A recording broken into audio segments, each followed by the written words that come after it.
오늘 또 예배 자리에 함께 해주신 성도 여러분 반갑습니다. 부활교회 성도 여러분, 그동안 지난 한 주간도 고생 많으셨죠? 우리 오늘 정말 온 마음을 다해 신령과 진정으로 예배하는 시간 가졌으면 좋겠습니다. 우리 진솔하게 고백의 기도를 드리면서 예배 시작합니다. 다 같이 기도하겠습니다.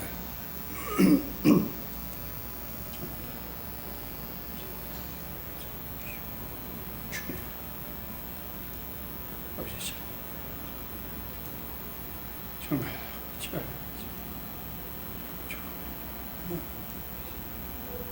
아버지,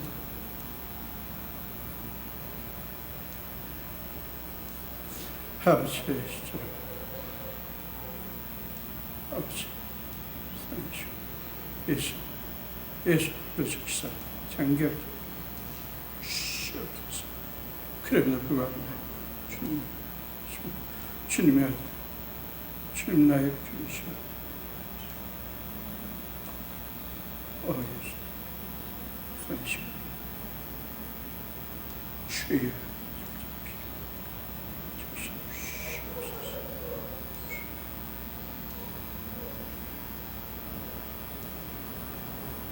하나님의 용서의 말씀을 들으시기 바랍니다.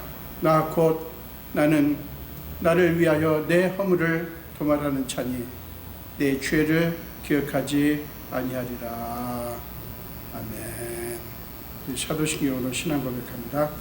전능하사 천지를 만드신 하나님 아버지를 내가 믿사오며 그 외아들 우리 주 예수 그리스도를 믿사오니 이는 성령으로 잉태하사 동정녀 마리아에게 나시고 본디오 빌라도에게 고난을 받으사 십자가에 못 박혀 죽으시고 장사한지 사흘 만에 죽은 자 가운데서 다시 살아나시며 하늘에 오르사 전능하신 하나님 우편에 앉아 계시다가 저주어서 산자와 죽은 자를 심판하러 오시리라.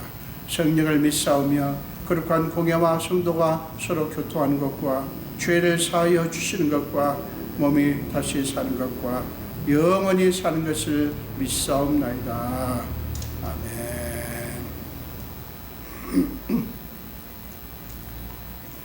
우리 함께 찬송하시겠습니다. 새 찬송가 134장이고요. 통일 찬송가 84장입니다. 통일 찬송가 84장, 새 찬송가 134장입니다.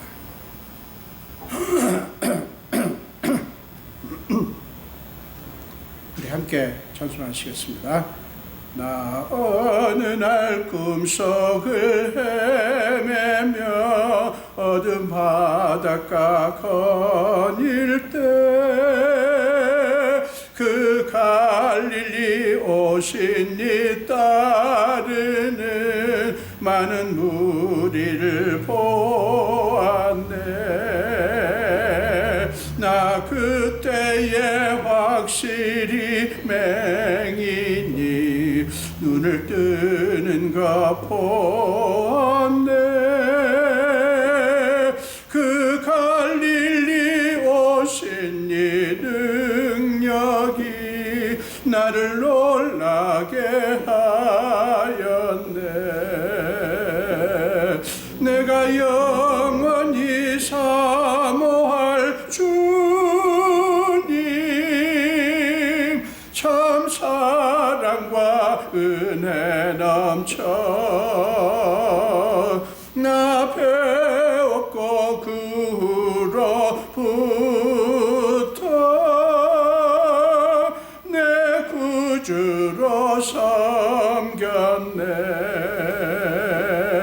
그 사랑의 눈빛과 음성을 나는 잊을 수 없겠네. 그 갈릴리 오신 이 그때에 이 죄인을 향하여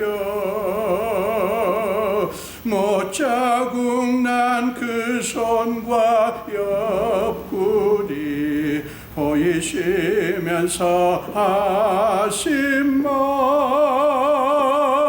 내 지은 죄 사했다 하실 때 나의 죄짐이 풀렸네. 내가 영원히 사모할 주님, 참 사랑과 은혜 넘쳐 나 배웠고 그 후로부터 내 구주로 섬겼네. 그 사나운 바다를 향하여 잔잔하라고 명했네. 그 파도가 주 말씀 따라서 아주 잔잔케 되었네. 그 잔잔한 바다의 평온함 나의 마음속에 남아서 그 갈릴리 오신 이 의지할 참된 믿음이 되었네. 내가 영원히 사모할 주님, 참 사랑과 은혜 넘쳐 나 배웠고 그 후로부터 내 구주로 섬겼네. 이 세상의 무거운 짐진 자 모두 주 앞에 나오라. 그 놀라운 은혜를 받아서 마음의 평안을 얻으라. 나 주께서 명하신 복음을 힘써 전하며 살 동안 그 갈릴리 오신 이 내 맘에 항상 계시기 원하네. 내가 영원히 사모할 주님, 참 사랑과 은혜 넘쳐 나 배웠고 그 후로부터 내 구주로 섬겼네.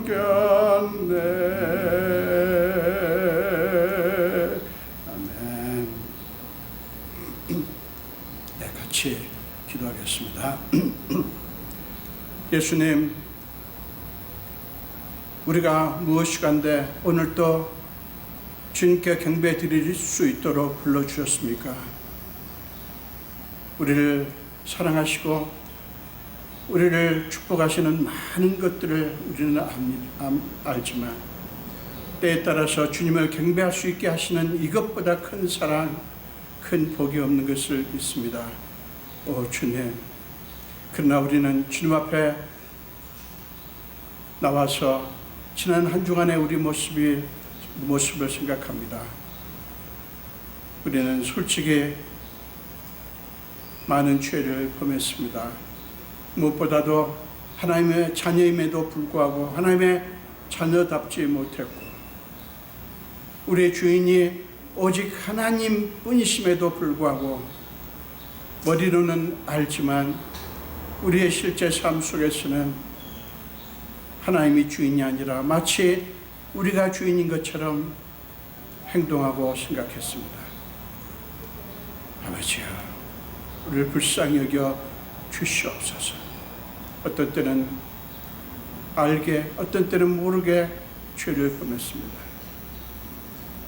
예배 자리에, 그럼에도 불구하고 예배 자리에 불러주셔서 감사하지만 성령님 우리에게 임하사 예수의 피로 우리를 적시셔서 우리를 정결케 씻어주시옵소서. 그래서 오늘 신령과 진정으로 예배하기에 조금 더 부족함이 없는 하나님께서 기뻐 받으실 산 제물이 되게 하여 주옵소서. 아버지, 오늘도 우리는 하나님의 임재를 사모합니다. 우리를 만져주시기를 사모합니다. 우리에게 말씀해 주시기를 사모합니다. 하나님, 이 세상의 삶을 우리는 살아가면서 이 세상이 어떤 것인지를 우리는 날마다 확인합니다. 때로는 희망도 어렵고 때로는 의지를 했지만 그 세상은 결코 우리에게 참 소망을 줄 수 없으며 참 평안과 생명을 줄 수 없다고 하는 것을 우리는 솔직히 확인했습니다. 주님밖에 없습니다. 예수님밖에 없습니다. 예수님만이 우리의 구주시오, 예수님만이 우리의 생명인 것을 우리는 고백할 수밖에 없습니다. 주여, 우리는 코로나19 바이러스도 그렇지만 지난 한 주간도 여러 가지로 시달렸습니다. 몸과 마음이 지쳤습니다. 피곤합니다. 아버지, 우리를 불쌍히 여기사 성령께서 우리를 만지시고 우리를 새롭게 하사 우리를 회복하여 주시옵소서. 말씀으로 우리를 새롭게 하시고 성령께서 임하셔서 우리의 마음의 상처도 몸의 연약함도 고쳐주시옵소서. 아버지여, 이제 우리는 1년 4개월여가 되는 이 코로나 상황에 갇혀 있었습니다. 이제 많이 지쳐 있습니다. 오 하나님, 우리를 불쌍히 여기사 이제 주님만이 하실 수 있사오니 이 코로나가 속히 멈추게 하여 주시옵소서. 백신이 개발되고 또 치료약도 점점 나오고 있다고 하는데 하나님, 주님께서 백신의 효과가 있게 하시고 또 많은 치료약들이 나와서 환자들을 고칠 수 있게 하여 주시옵소서. 여전히 의료 현장에서 수고하는 많은 분들의 수고를 주님께서 불쌍히 여기시고 좋은 결과들이 많이 나올 수 있게 하여 주시옵소서. 주님, 우리 성도들의 모든 형편과 사정을 아시는 주님, 주님께서 그들을 지금까지도 지켜주셨지만 계속적으로 지켜주시고 어렵고 힘든 가운데서도 믿음 잃지 않도록 붙들어 주시옵소서. 세상과 타협하지 않도록 붙들어 주시옵소서. 주님만 바라볼 수 있도록 붙들어 주시고 주님께로만 오는 평안과 감사와 기쁨으로 넘치게 하여 주시옵소서. 이 교회도 주님의 손에 부탁합니다. 주님이 기뻐하시는 주님의 마음에 꼭 맞는 교회가 되게 하시고 주님의 놀라운 역사하심이 왕성하게 일어나는 교회가 되게 하여 주시옵소서. 오늘도 주님께서만 홀로 영광 받아주시고 이 예배 시간에 하나님의 하나님 되심, 그리고 우리가 그 하나님 앞에 얼마나 사랑받는 존재인가를 확인하는 귀한 시간이 되게 하여 주시옵소서. 감사드렸고 예수 이름으로 기도합니다. 아멘.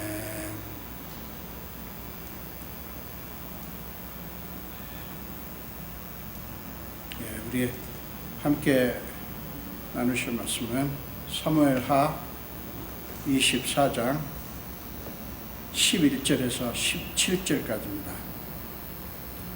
사무엘하 24장 11절에서 17절까지입니다.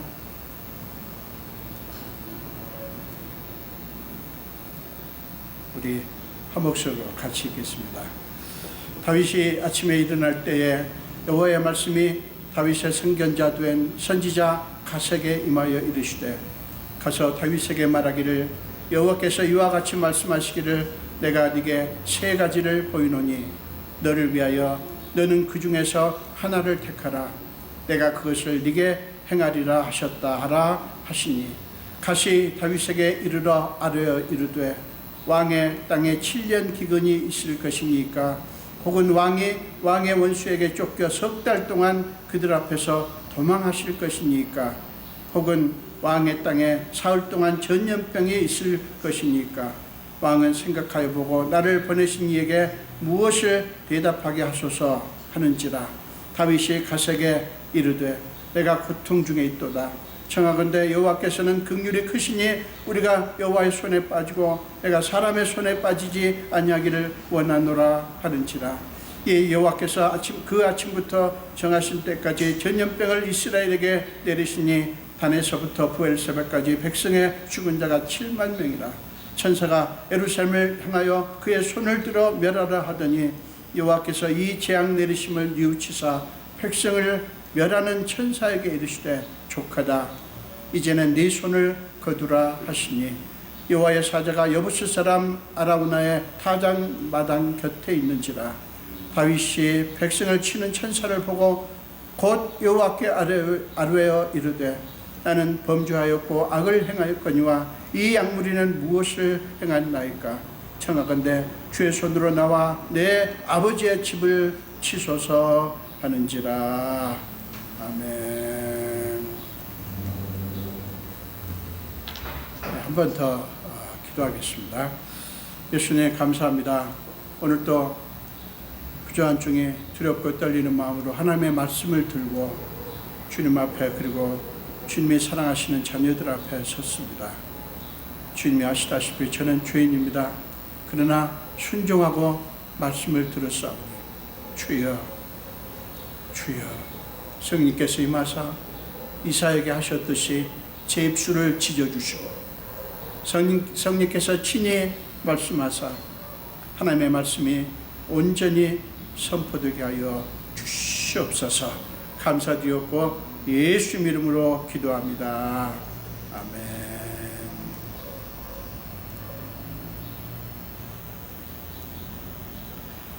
네, 오늘 함께 나누실 말씀으로 우리가 회개할 때라는 제목으로 함께 은혜를 나누기를 원합니다. 본문은 우리에게 회개와 용서의 의미를 보여주는 말씀입니다.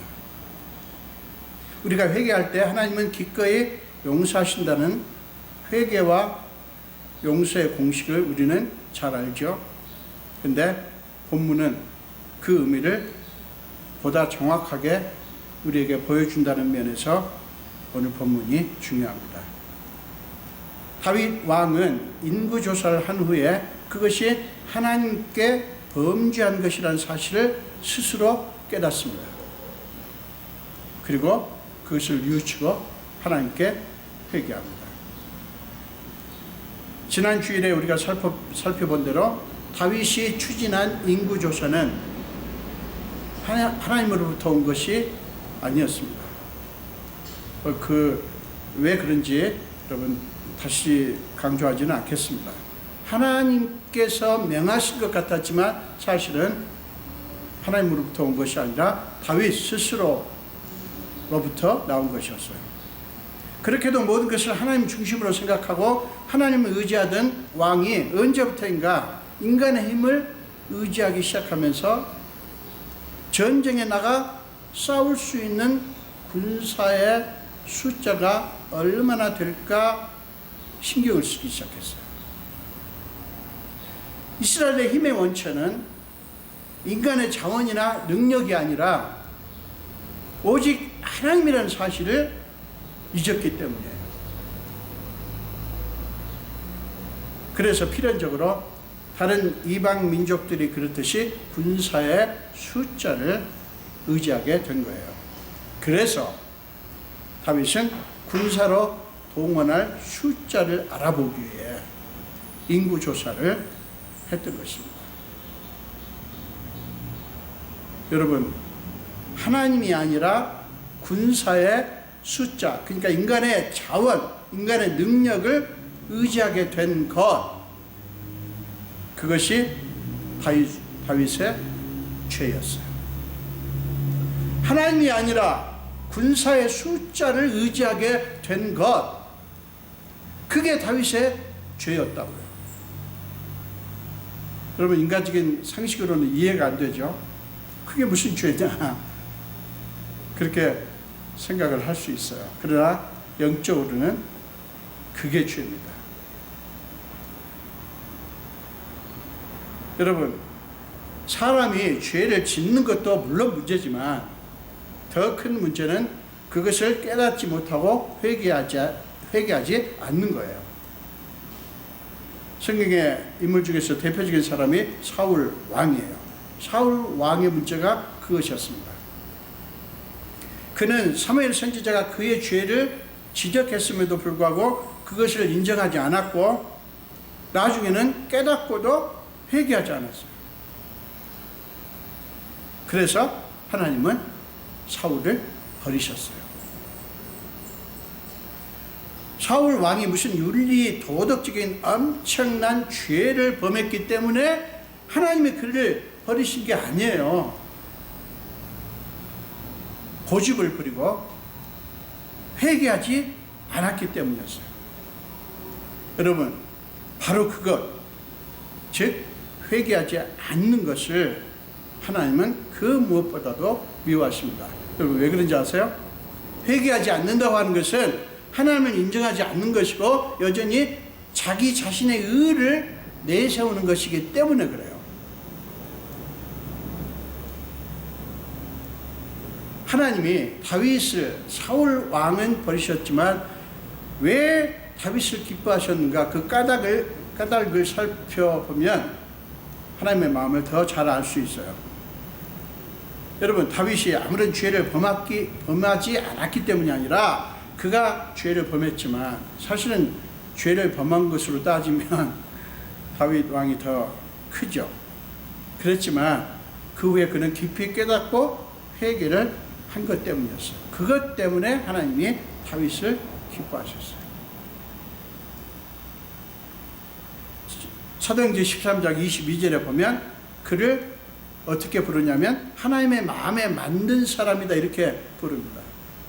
여러분, 다윗이 하나님의 마음에 맞는 사람, 하나님의 마음에 합한 사람이라고 불려진 것도 바로 그것 때문이었지, 그가 하나님 앞에서 도덕적으로 흠이 없고 완벽했기 때문이 아니었다고요.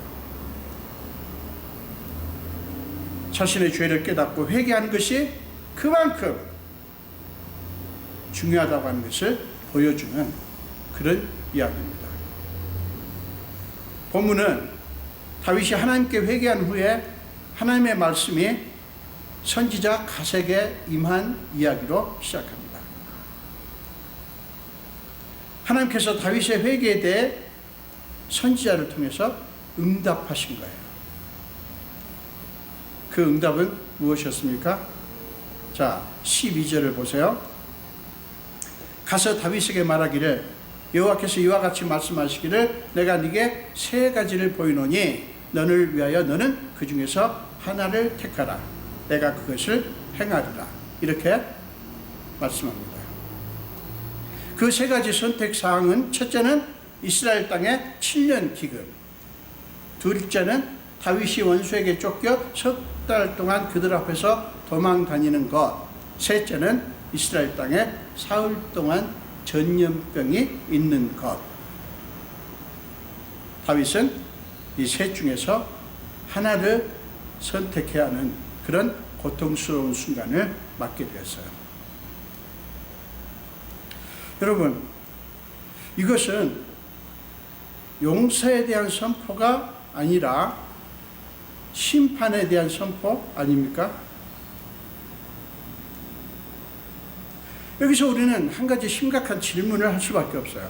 성경은 분명히 우리가 회개하면 하나님은 용서하신다고 하셨는데 다윗에게 심판의 내용을 선택하라고 하시는 것을 보면 다윗을 용서하지 않으시는 게 아닙니까? 요한일서 1장 9절, 우리가 잘 아는 9절을 보세요. 만약 우리가 우리 죄를 자백하면 그는 미쁘시고 의로우사 우리 죄를 사하시며 우리를 모든 불의에서 깨끗하게 하실 것이요 라고 말씀했죠. 그리고 시편 103편 8절 이하를 보면 이렇게 말씀합니다. 여호와는 긍휼이 많으시고 은혜로우시며 노하기를 더디하시고 인자하심이 풍부하시도다. 자주 경책하지 아니하시며 노를 영원히 품지 아니하시리로다.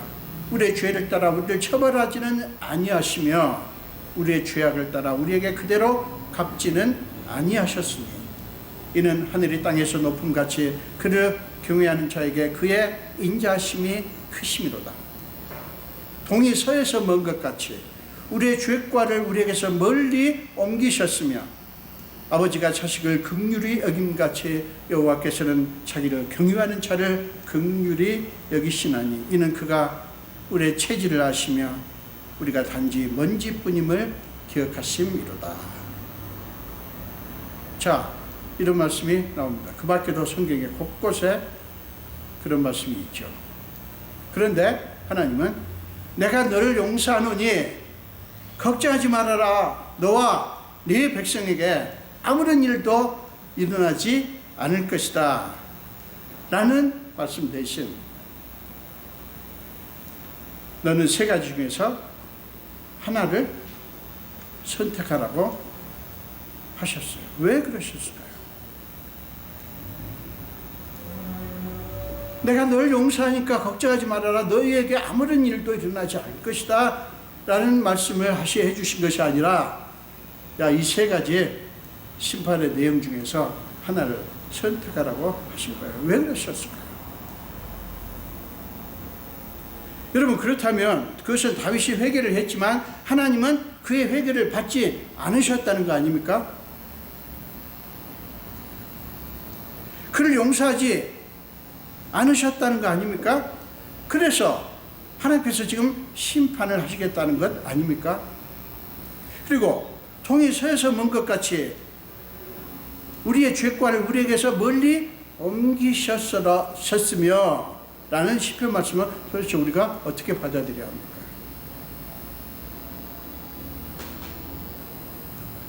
충분히 이해는 안 되지만 회개하면 용서하신다고 하는 하나님의 약속의 말씀은 결코 거짓일 수가 없다는 사실을 우리는 부정할 수가 없죠. 믿죠.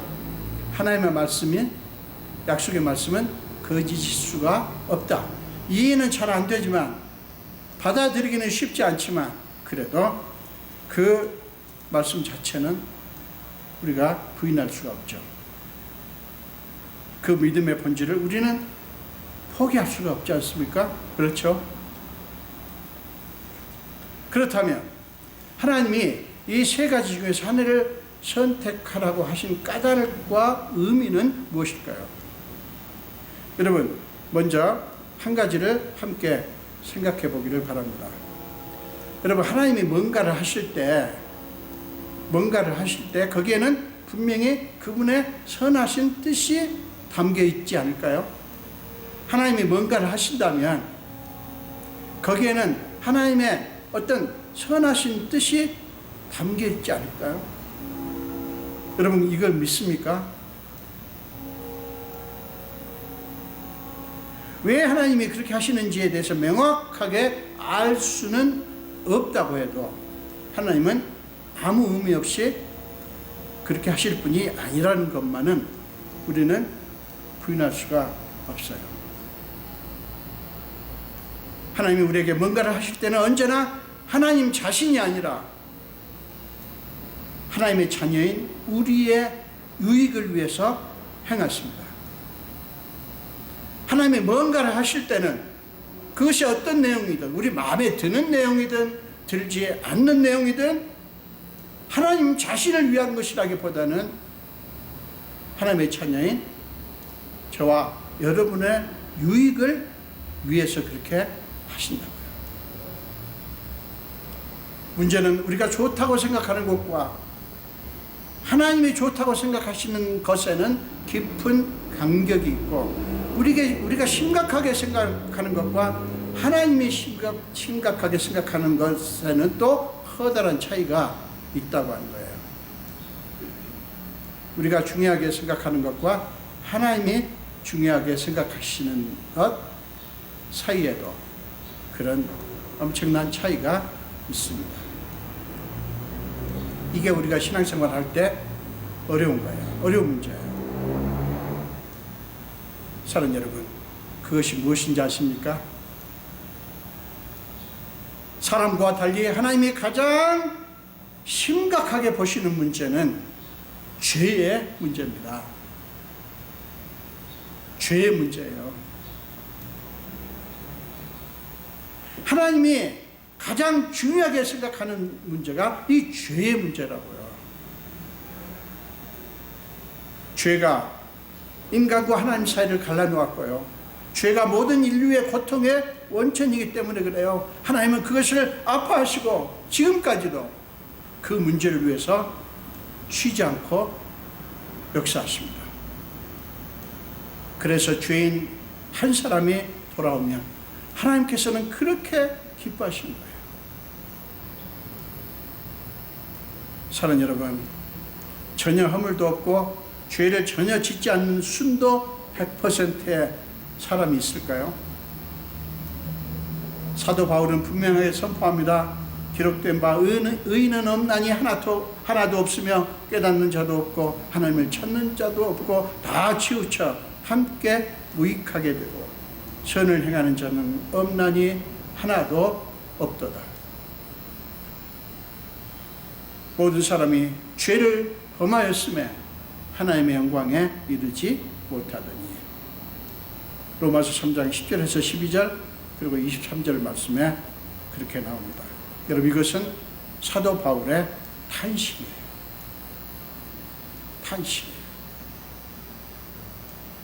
그런데 우리는 모든 사람이 죄인이라는 사실은 인정은 하더라도 그 죄에 대해서 그렇게까지 아파하지는 않죠. 왜 그렇습니까? 우리는 죄의 문제를 하나님만큼 그렇게 심각하게 생각하지 않기 때문이에요. 여러분, 이게 우리의 문제입니다.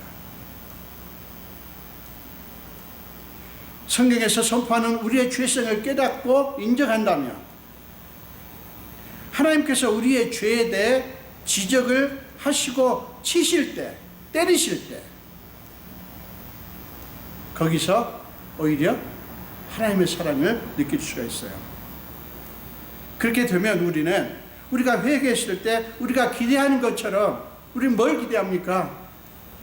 우리에게 아무 일도 안 좋은 일이, 우리가 원하지 않는 일이 아무 일도 일어나지 않는 거예요. 그걸 기대해요. 그렇게 기대하는 것처럼 우리를 가만두지 않으시고 우리를 치실 때 당황은 잠시 하겠지만 오히려 그것을 하나님의 용서하시는 사랑으로 볼 수가 있습니다. 사랑하는 여러분, 기억하십시오. 하나님이 우리를 용서하신다고 하는 것은 우리의 죄를 우리 안에 그대로 남아있게 하시는 것이 아니라 우리의 죄를 끄집어내서 없애주시는 것을 의미합니다. 그래서 때리시는 거예요. 우리 안에 죄를 없애기 위해서. 우리의 죄를 치지 않으시면 어쩌면 그것은 우리를 아예 버리셨다고 하는 것을 의미하는 것인지 모릅니다. 우리가 무슨 짓을 해도 하나님께서 내버려 두셔요. 간섭하지 않아요. 마음을 괴롭게 하지도 않고 우리를 때리시도 않아요. 그걸 여러분 원하십니까? 어쩌면 우리를 아예 버리신 것을 의미하는지도 모른다고요. 물론 하나님이 우리를 치실 때 그것은 우리를 몹시 고통스럽게 합니다.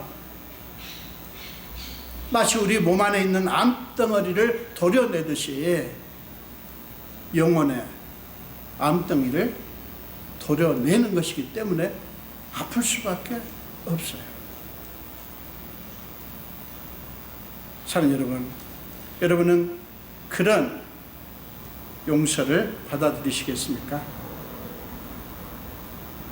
여러분이 그에 대해 예라고 대답하신다면 그것은 때리시는 손길도 받아들이는 것을 의미하고요. 반대로 아니요라고 여러분들이 대답하신다면 그것은 여러분의 죄가 여러분 안에 그대로 남아있기를 원하는 것을 의미합니다. 여러분은 어떤 것을 바라시겠습니까? 죄가 여러분 안에 그대로 남아있기를 원하십니까? 아니면 하나님이 어떤 방식을 써서라도 그 죄를 끄집어내서 없애주시기를 원하십니까? 다윗은 어떻게 합니까? 14절을 보십시오. 내가 고통 중에 있도다. 청하건대 여호와께서는 긍휼이 크시니 우리가 여호와의 손에 빠지고 내가 사람의 손에 빠지지 아니하기를 원하노라. 그렇게 대답을 합니다. 대답이 이렇게, 다윗이 이렇게 대답하는 것은 겸손히 하나님의 심판을 받아들이는 것을 의미합니다. 그리고 그는 그것을 단순히 심판이 아니라 자신과 백성들의 죄를 사해 주시기 위한 하나님의 사랑의 손길로 왔습니다. 사랑하는 여러분, 다윗이 하나님의 뜻, 즉 자신의 죄를 덮어주시는 것이 아니라 드러내서 도려내시려는 것을 알았을 때 그의 마음은 어땠을까요? 물론 그도 사람인지라 놀랐겠죠. 그러나 그는 심판의 내용을 선택하라고 하시는 하나님의 마음에서 하나님의 용서를 느꼈습니다. 놀랍습니다. 자기에게 심판의 내용을 세 가지를 주면서 하나를 선택하게 하시는 하나님의 마음을 그는 읽었어요. 어떤 마음이요? 용서하시라고 하시는 하나님의 사랑을 느꼈다고요. 사랑하는 여러분, 기억하십시오. 하나님의 선택하라고 하신 것은 하나님 자신의 마음속으로 다윗을 불러들인 거예요. 쉽게 말하면 이런 겁니다. 다윗아, 내 마음을 받아들여라. 내 마음을 네가 아느냐? 내가 왜 그렇게 말하는지 아느냐? 하나님 자신의 마음속으로 다윗을 초청한 거예요. 하나님께서는 하나님 자신의 마음을 다윗이 느낄 수 있도록 다윗을 초청을 한 것이라고요.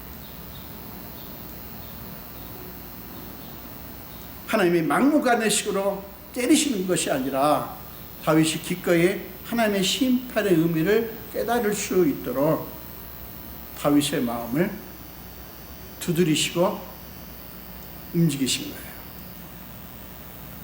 여러분, 이 하나님의 마음을 아시는 게 매우 중요합니다. 우리 그리스도인들은 신앙생활 한다고 하는 게 그거예요.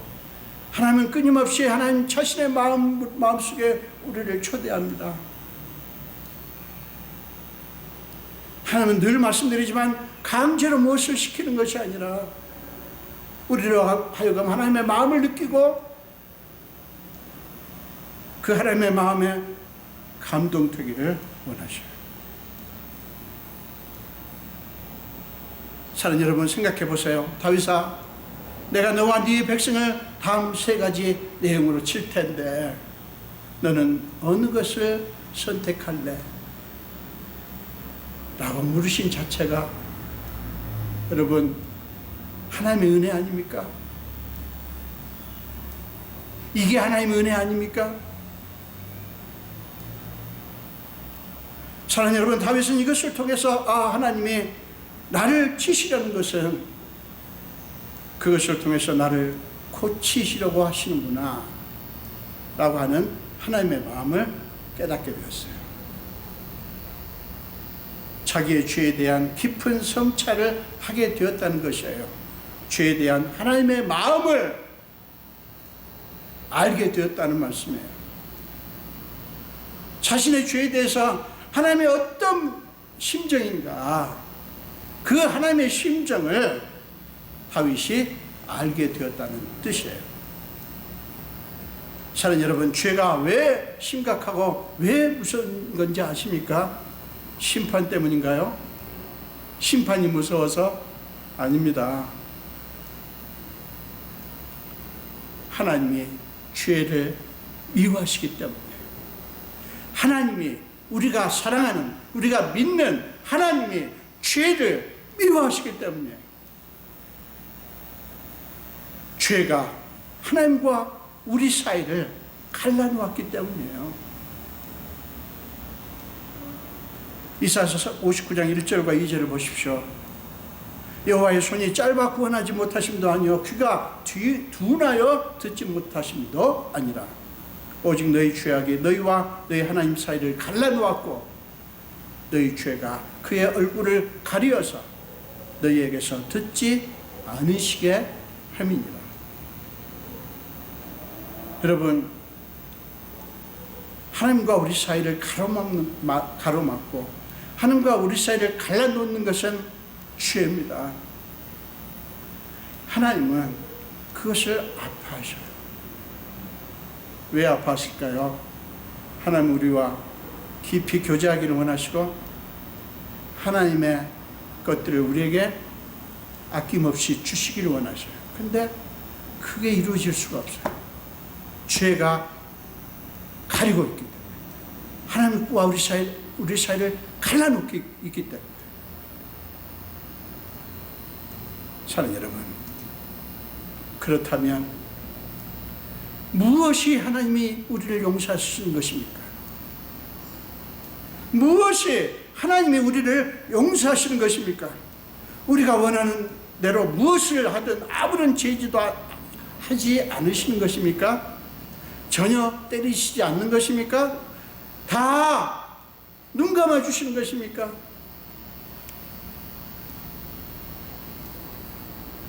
사랑하는 여러분, 우리가 회개하는 가장 중요한 목적은 단순히 심판을 피하기 위한 것이 아니라 하나님과의 관계를 회복하기 위한 것입니다. 그리스도인들은 그것을 가장 심각하게, 중요하게 생각해야 되는 사람들이에요. 우리가 회개할 때 하나님은 그것을 기뻐하시고 관계 회복을 위한 작업을 즉시로 시작하십니다. 우리의 죄에 대해 눈 감지 않으시고 죄와 허물을 쳐내심으로써 하나님과 우리 사이의 장애물들을 제거하신다고요. 여러분, 사랑하는 여러분, 이게 진정으로 용서하시는 거 아닐까요? 하나님과 우리 사이에 죄라고 하는 장애물, 단순히 장애물이 아니라 하나님과 우리 사이를 갈라놓는 그것을 어떤 방식으로든 끄집어내서 제거하시는 것, 그게 진정으로 용서하시는 것 아니냐고요. 다윗은 하나님의 말씀을 전한 선지자 가세에게 내가 고통 중에 있도다 라고 고백합니다. 예, 다윗은 지금 아파합니다. 애통해합니다. 고통스러워합니다. 그러나 하나님을 원망하거나 서운해하지 않습니다. 오히려 안도감을 느꼈을 것이에요. 안도감을 느꼈을 겁니다. 아, 하나님이 나를 버리지 않으셨구나. 나를 여전히 사랑하시는구나. 나에게 은혜 베푸시고 복 주시기를 원하시는구나. 그래서 하나님과 나 사이에 장애물을 제거하시려고 하시는구나 라는 사실을 그는 깨닫게 되었어요. 그래서 그는 여호와께서는 긍휼이 크시니 우리가 여호와의 손에 빠지고 내가 사람의 손에 빠지지 아니하기를 원하노라 라고 고백을 한 것입니다. 그는 하나님이 매를 드시는 것을 기꺼이 받아들이면서도 그분의 긍휼하심을 바라봅니다.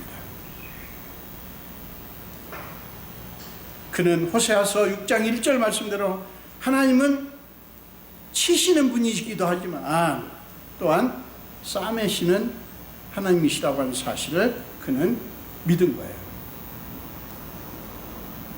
또한 이사야서 54장 7절 8절 말씀대로 하나님은 잠시 버리기도 하시지만 왜요? 우리 안에 죄를 미워하시기 때문에 큰 긍휼로 다시 모으시는 분. 넘치는 진노로 잠시 얼굴을 가리시지만, 왜요? 우리의 죄가 미워서, 우리 안에 있는 죄가 미워서. 그렇지만 영원한 자비로 긍휼히 여기시는 하나님으로 다윗은 믿었던 거예요. 자, 이제 하나님은 다윗이 선택한 대로 이스라엘 전역에 전염병을 내리십니다. 백성들 중에 죽은 숫자가 자그마치 7만 명에 이릅니다.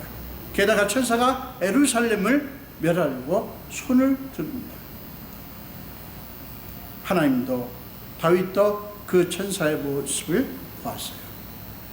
그때 하나님은 뉘우치십니다. 그리고 천사를 막습니다. 족하다, 이제는 네 손을 거두라 라고 천사에게 명하십니다. 여러분, 이게 하나님의 긍휼하심이에요. 이게 하나님의 긍휼하심이에요. 다윗도 천사의 모습을 보고 하나님께 다시 외칩니다. 나는 범죄하였고 악을 행하였거니와 이 약물이는 무엇을 하였나이까? 청하건대 주의 손으로 나와 내 집을 치소서. 다윗은 이 모든 일에 대한 자신의 책임을 더 깊이 통감하고 통렬하게 회개합니다. 백성들에게 임한 고통이 자기가 생각했던 것보다 훨씬 큰 것을 보면서 너무나 처참한 죄의 결과에 그는 놀라고 가슴 아파한 거예요.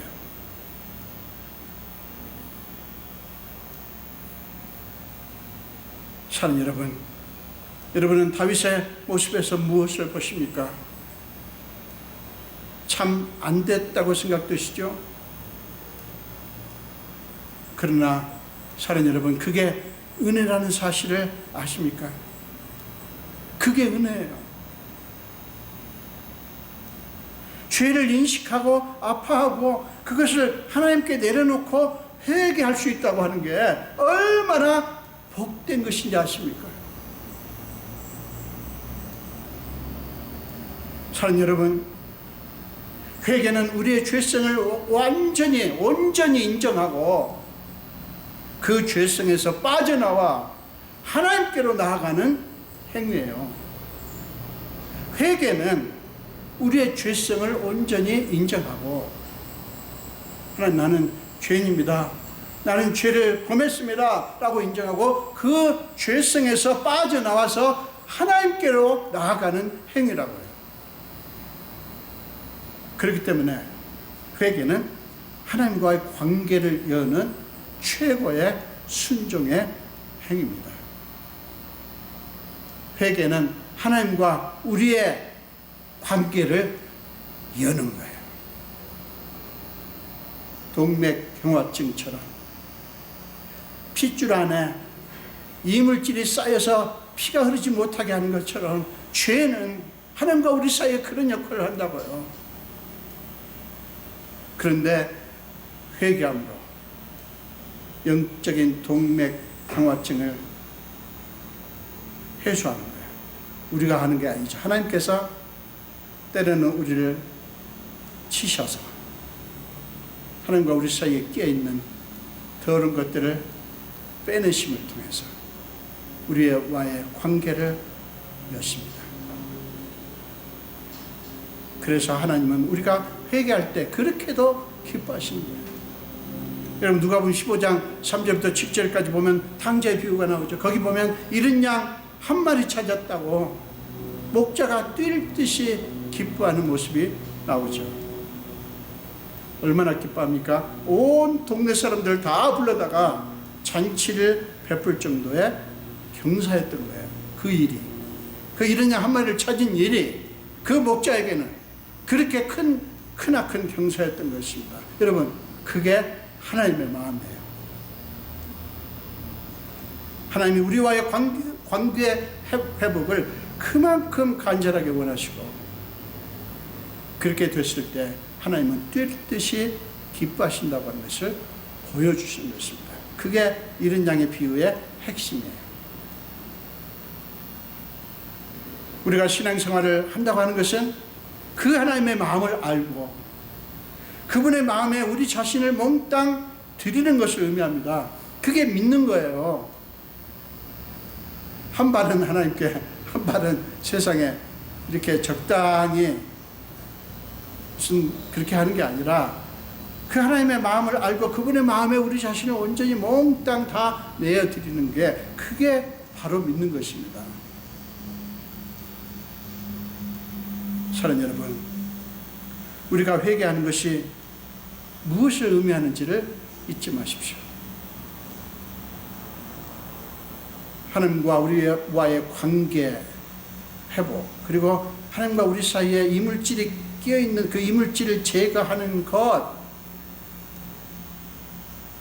회개할 때 하나님께서 그 일을 하신다고요. 그것을 잊지 마십시오. 우리가 회개할 때 하나님은 분명히 용서하십니다. 그러나 그 용서하심을 하나님이 우리를 무엇을 하든 내버려 두시는 것으로만 생각하지 마시기 바랍니다. 때로는 그렇게 하실 때도 있겠죠.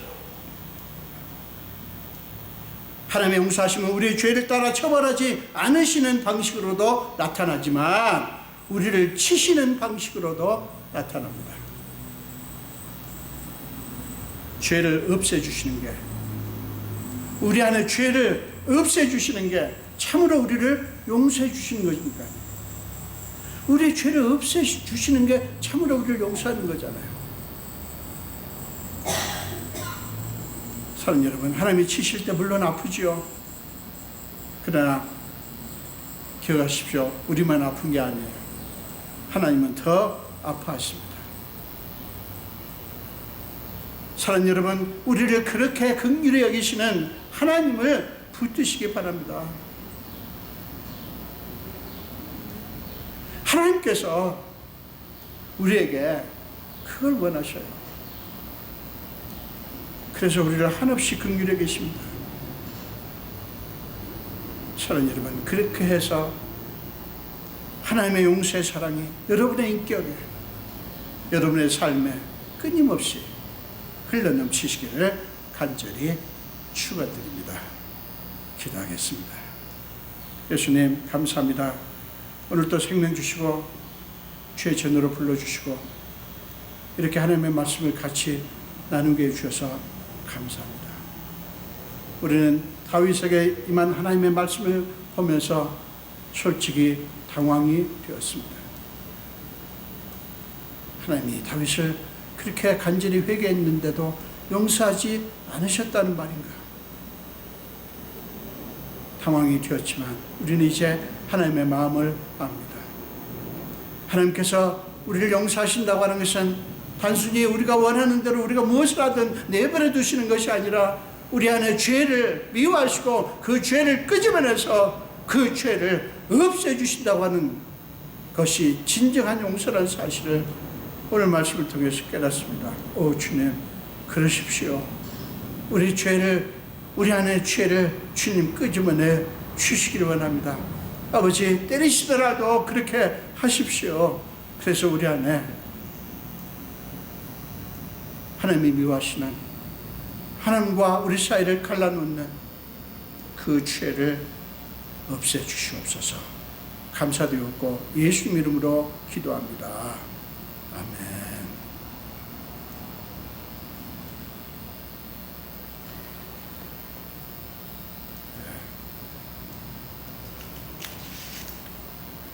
살아갑니다. 나의 예수님, 우리 찬양하시면서 하나님 앞에 헌금 드리겠습니다. 사랑합니다. 나의 예수님,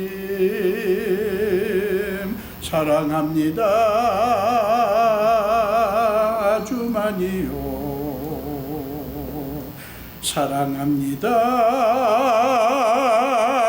나의 예수님, 사랑합니다. 그것뿐이에요. 사랑한다 아들아, 내가 너를 토하노라. 사랑한다 내 딸아, 내게 축복 더하노라. 기도하겠습니다. 예수님 감사합니다. 주님의 사랑하는 주의 귀한 자녀들이 오늘 또 주님 앞에 경배하면서 귀한 예물을 드립니다. 이 예물을 위해서 그들이 지난 한 주간도 얼마나 수고했으며 애를 썼는지 아시는 주님, 예물을 드린 그들의 모든 상황과 사정과 마음속의 간절한 소원까지 낱낱이 아시는 주님, 하나님이 사랑하는 자녀들이 오니 하나님의 마음에 꼭 맞게 성에 차게 저들을 마음껏 축복하여 주시옵소서. 특별히 소득 중에서 10분의 1은 주님의 것이라고 믿고 구별하여 11조를 드린 분들, 말라기 3장 10절에서 하나님이 친히 하신 약속대로 저들의 삶의 창고에 넘치게 하여 주시옵소서. 감사드리고 축복하며 예수 이름으로 기도합니다. 아멘.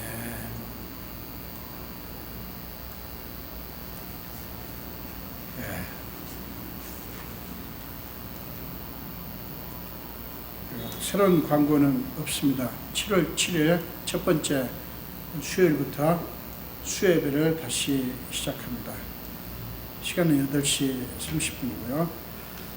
일부 예배 말씀을 지난주도 드렸는데 조금 더 지켜보고 결정을 하도록 하겠습니다. 우리 오코틀란 교회에 우리 가브리엘 형제 지금 신학 공부를 계속 하고 있습니다. 교회에서 지원을 하고 있는데 그 형제를 위해서 기도를 많이 해주시고 그 교회를 위해서도 기도를 해주시기 바랍니다. 그리고 또 그 형제가 오코틀란 교회뿐만 아니라 근처에 또 작은 공동체를 2개를 더 섬기고 있습니다. 여러분 거기에 많은 열매가 있도록 하나님께서 정말 하나님의 복음이 온전히 선포될 수 있도록 기도 많이 해주시기 바랍니다. 우리 일어나셔서 마지막 찬송 하시겠습니다. 새 찬송가 387장입니다. 새 찬송가 387장, 통일 찬송가 440장입니다. 통일 찬송가 440장, 새 찬송가 387장입니다. 멀리 멀리 갔더니 처량하고 고나며 슬프고도 외로워 정처 없이 다니니 예수 예수 내 주여 지금 내게 오셔서 떠나가지 마시고 길이 함께 하소서. 예수 예수 내 주여 마음 아파올 때에 눈물 씻어 주시고 나를 위로하소서. 예수 예수 내 주여 지금 내게 오셔서 떠나가지 마시고 길이 함께 하소서. 다니다가 쉴 때에 쓸쓸한 곳 만나도 홀로 있게 마시고 주여 보호하소서. 예수 예수 내 주여 지금 내게 오셔서 떠나가지 마시고 길이 함께 하소서.